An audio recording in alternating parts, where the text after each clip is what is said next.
Hello, beautiful people. Today we are talking psychometric tests, what they are, why they're important, and how to pass them easy. They're one of the most important aspects of the recruitment process.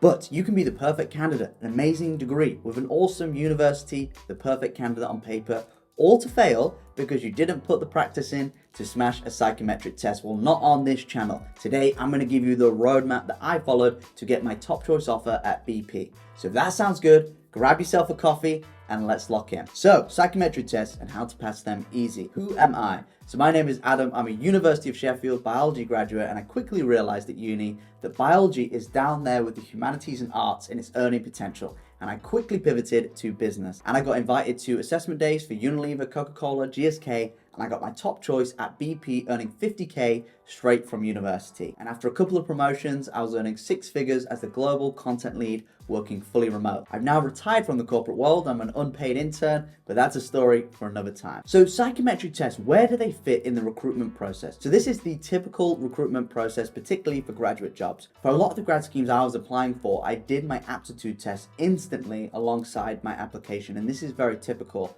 Application aptitudes, this is an automated part of the recruitment process. It won't be until the interview and assessment that you actually speak to a human being. And what's the most unique part about the aptitude test is interviews and assessments and applications, they can be pretty subjective. You know, if someone doesn't like the way you dress or your firm handshake is not firm enough, you're not smiling enough, aptitude tests, you can 100% them. And because you can 100% them with enough practice, you should be 100%ing them 100% of the time. And in this video, I'm going to give you my story, what I did right and what I did wrong, give you some tips how to ace it, and then at the end, I'm going to go through some live examples of the 4 key aptitude tests, psychometric tests you're going to get, and we're going to practice them live. What is a psychometric test? You've got 4 key types. There might be a few different variants of this, but these are going to be the most critical ones that you're going to face. Verbal reasoning, numerical reasoning, logical reasoning, and situational judgment. Verbal and numerical being the most popular. Verbal reasoning. Can you reason something out using your words? Now, if you've ever watched a TV show called The 1% Club,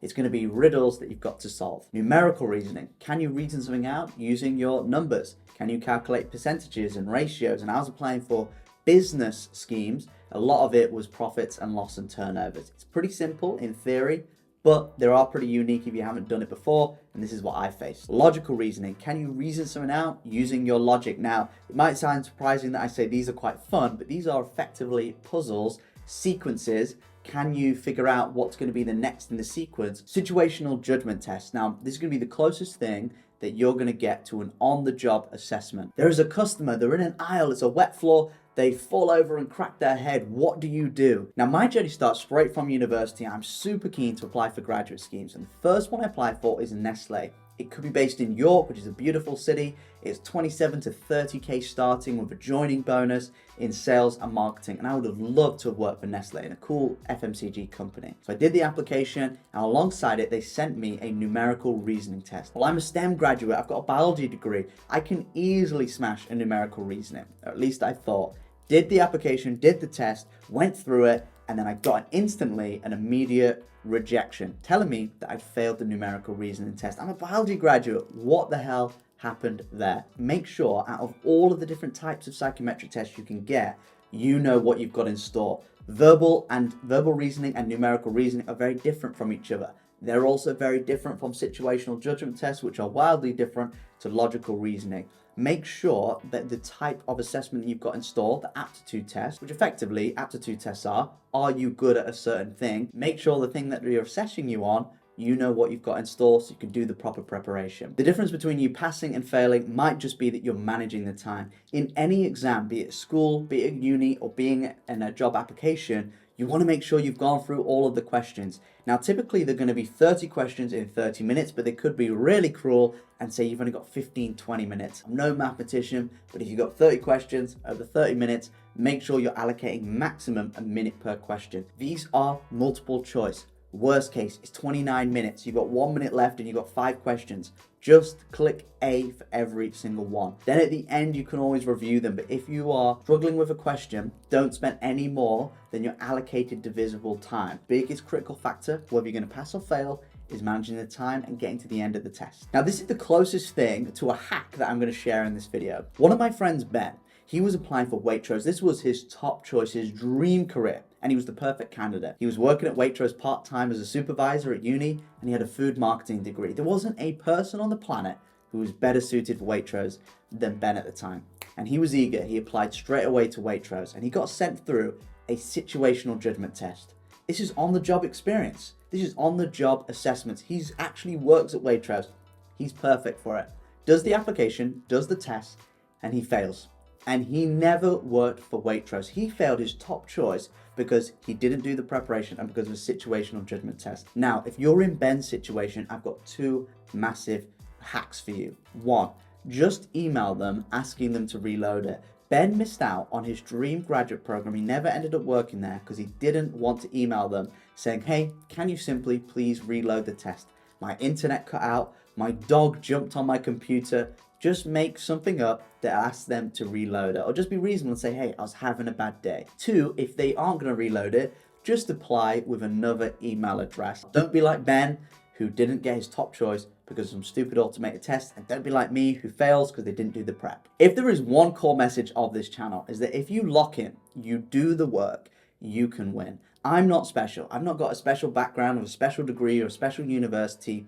I literally just put in the work. And luck is when opportunity meets preparation. So if you want to be one of the lucky ones who passes psychometric tests 100% of the time, make sure when the opportunity comes, you've done the preparation. So how did I go from someone with a 0% pass rate to a 100% pass rate in a matter of a couple of weeks? Here are the 3 key resources that I used.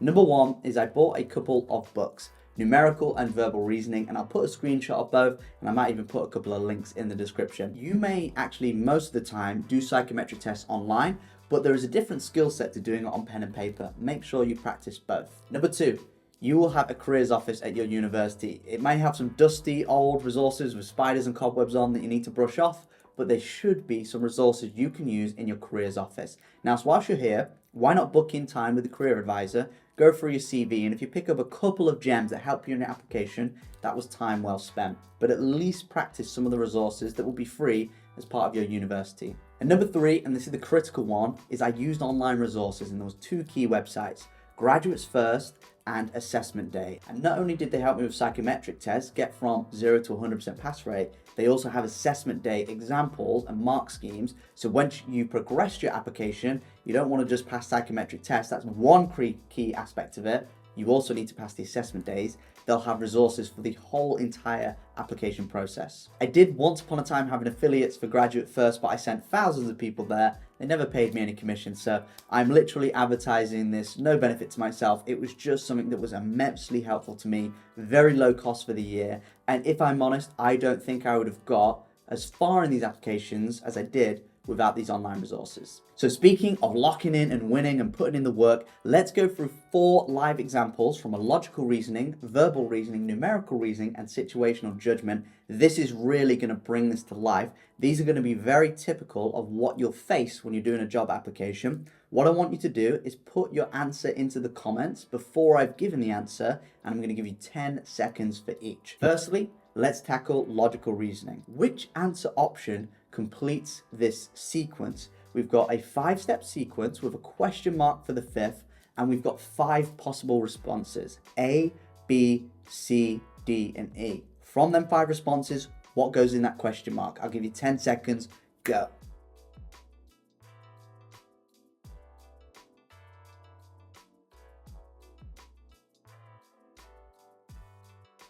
All right, you've got your answer.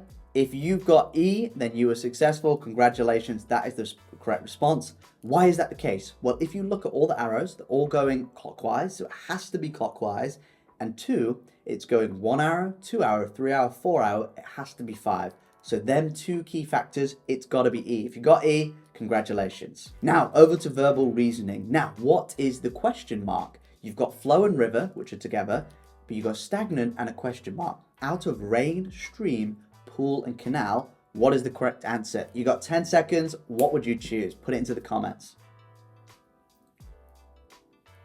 I'm just going to have a sip of beautiful coffee whilst you are answering. All right, 3, 2, 1. If you got pool, then you are correct. Flow and river. Rivers, they're very flowy. So are rain, so is stream, so is canal. The only one that is stagnant is pool. If you've got Answer C, you were correct. Congratulations. Numerical reasoning. This is going to get tricky. What was the total approximate number of mortgage approvals for the USA and Italy combined through the years 2016 to 2018 inclusive? A, B, C, D, or E? Which one was it? All right, I'm going to give you a few seconds, but you may want to pause the video and put your answers into comment. Let's go.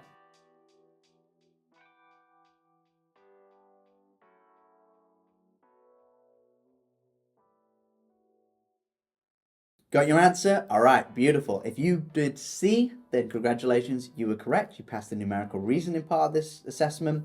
Now, what's really tricky about this is if you've given enough time, every single person watching this could probably get the right answer, but you're not going to be given an infinite amount of time. That's one of the key parts that they're assessing you on, is not only can you think, but can you think quickly? Have a calculator. You know, they're not assessing whether you can do this all in your head. Have a calculator to your side. Do the approximate estimates. If you've got close enough to the answer, pick that answer and move on. And it's one of the things you'll notice is a lot of the colors are very similar. They're doing this on purpose. They want to throw you. They want you to get stressed when you're answering this really quick. So given enough time, I'm confident 100% of you could get this answer correct. But that's the key thing. There's a time limit on these. All right, final one, situational judgment test. And this is going to be the trickiest one. You are working on an important project when a co-worker who has just started work at the company approaches you to ask for advice on how to complete a specific task. What do you do?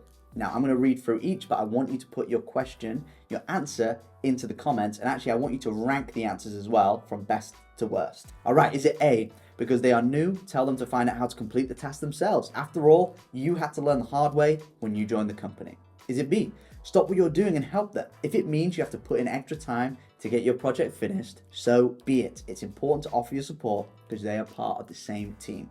Is it C, tell them you're too busy, advise they speak to a different coworker who might be able to assist them? Or is it D, tell the coworker you'll help them, they'll have to come back another time once you've finished the project? Got your answer? If you selected B, then congratulations. Now for me personally, I would do B, D, C, and then A is an abysmal answer. That's how I would rank them. All right, beautiful people. I hope that was helpful. If you've got any more questions, put them into the comment. You got some value from this and you enjoyed it, smash a like, subscribe to the channel because I'm here to help you win in life and in business, and kick ass and make tons of money, be in super shape. And I would love you to subscribe to the channel if you got value. All right, people, see you in the next video. Boom.